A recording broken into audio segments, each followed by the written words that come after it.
Pinakamabisang pampabalisa para sa iyong partner na hindi kanya pinapansin or binabaliwala ka na niya. Hello mga guys, kumusta kayo? Panibagong araw, panibagong video na naman tayo, and sa araw na ito ay isa na namang video ang aking ituturo sa inyo ng simpleng gabay o simpleng pamamaraan na makakatulong sa atin. At bago ang lahat, gusto ko lang mag-disclaimer sa mga taong hindi naniniwala at hindi gusto ang mga kagaya nitong video. Please skip this video and maghanap kayo ng videos na gustong gusto nyo, dahil ang video na ito ay para lamang ito sa mga taong naniniwala and gusto mag-try. Sa lahat po ng mga nagko-comment dito sa aking video, dito sa loob ng aking channel, mag-iingat sa lahat ng mga nagre-reply sa inyo na dinadala kayo sa kanilang WhatsApp and imo up upang makaiwas po tayo sa scam. Ngayon po, ituturo ko sa inyo paano mabalisa ng husto ang inyong partner kapag ito ay binabaliwala ka na niya. So, meron tayong pamamaraan paano siya mabalisa. Yung tipong kahit anong gawin niya, nababalisa talaga siya, hindi siya makakatulog. Talagang walang ibang laman yung isip niya kundi ikaw lamang. Kahit gaano pa niya kalayo sa inyo, ikaw at ikaw pa rin ang tatakbo sa isip niya. Hindi ka mawaglit sa kanyang isip. Napakadali, napakasimple, ngunit napaka-epektibo nito. Pwede itong gawin sa parehas ang kasarian, babae ito babae and lalaki ito lalaki. And syempre naman sa ating babae at lalaki na mag-partner.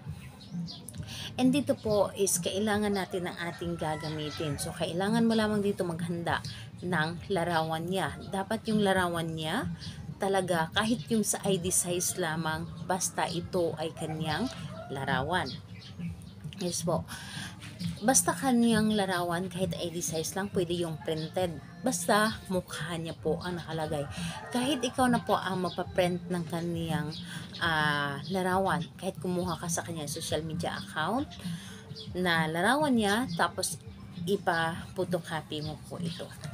And kailangan natin dito ng karayom or pin. So, pili lamang kayo, karayom or pin. Mas maganda yung may mga may mga kalawang na pin or karayom, mas maganda or gamit na. So, ayun, yun lamang ang dapat nating ihanda. And kapag ready na yung dapat nating gamitin sa paggawa ng isang ritual, kailangan na i-claim mo lang din sa inyong sarili na gustong-gusto mo itong gawin. I-claim mo sa iyong sarili na ito ay para sa inyo, at i-claim mo sa iyong sarili na dapat naniniwala ka talaga at hindi ka nagdududa sa ritual na inyong gagawin. And kapag handa ka na, pwede mo na itong umpisahan. So ngayon, kapag handa ka na, ang gagawin mo lamang dito dapat ay napakadali lamang. Halimbawa, ito, yung hawak ko ay isang larawan.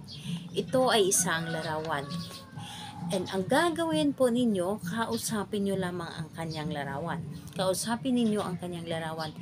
Kausapin ninyo siya, halimbawa na lamang, kung ano man yung pangalan niya, pangalan at apelyado niya, sambitin po ninyo at sabihin po ninyo na mababalisa ka.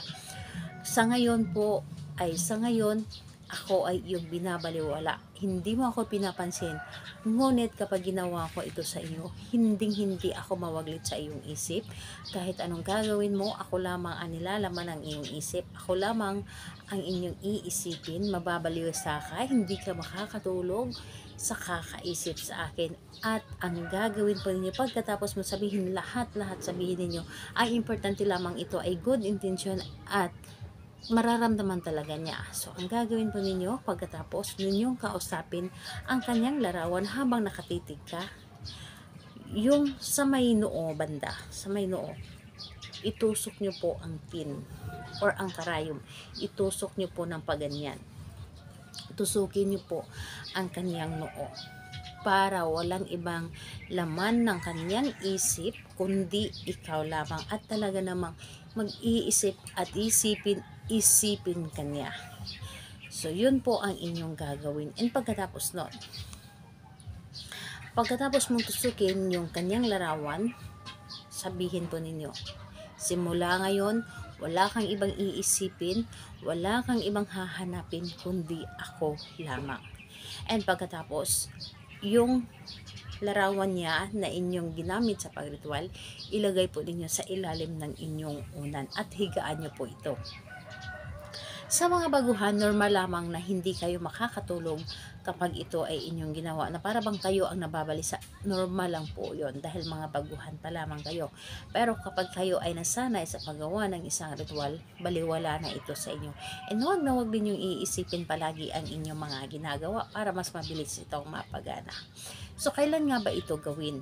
Napakaganda itong gawin sa araw ng Tuesday and Friday dahil yun po ang pinakamalakas na araw na gagawa tayo ng mga ganitong pamahiin o rituals.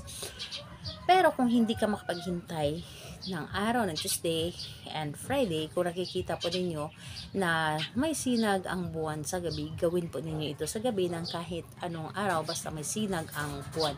Pero gabi po ninyo itong gawin. Sa Tuesday and Friday naman, kahit anong oras sa araw, pwede po ninyo itong gawin. And pwede rin po ito sa gabi. So, ayun po. Kung may mga katanungan po kayo, mag-comment lamang sa baba para ma-replyan ko po kayo. Salamat po sa inyo. Bye-bye everyone. God bless us all.